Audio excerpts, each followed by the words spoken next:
Hi, I'm Body. This is a response to your video on panpsychism. It's a fascinating topic, really.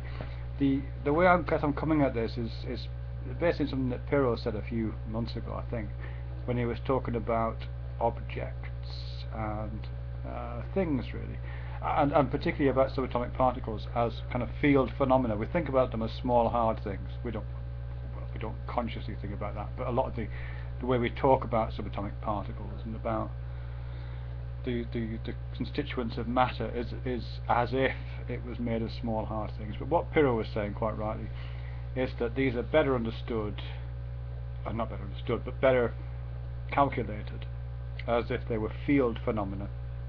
Imagining space as a kind of field, each location of which has a kind of probability of finding a particular particle within it, and for most of those areas the probability will approach zero, and some other parts of it will approach 100%.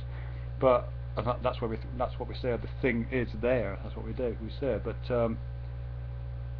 if Pirro's right, I have no reason to suppose he's not. Then it's actually better to think of it as a field phenomena. So objects exist everywhere in probability, but the probability of finding an object in a particular place varies across the field. And I guess the same could be said of something like mind.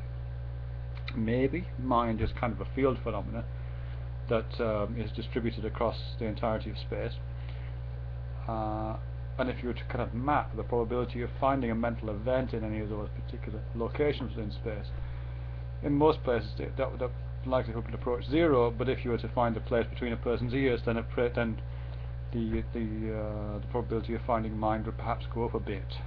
Perhaps not much in most cases, including mine. I quite like that idea. One of the reasons I like about that idea is that it kind of throws the accent onto space, because space itself is a kind of mental phenomenon itself, isn't it? I think it's Einstein who said something like space and time. He's talking about. He was saying that time is what we invent to stop everything happening all at once, something like that. And space is kind of the same thing, isn't it? It's a kind of phenomenon that I'm not quite even sure what I mean by we in this context, but that we invent to stop everything happening in the same place. We distribute, we organize, we output the results of our search of the great database of existence into a kind of spatial temporal format, and this is how we organize it. And we organize the probabilities of the various objects appearing in terms of their locations, in what we call locations in space, maybe. Anyway, I don't think that's exactly a response. Your video is far more articulate than that. I quite like this stuff about Plato.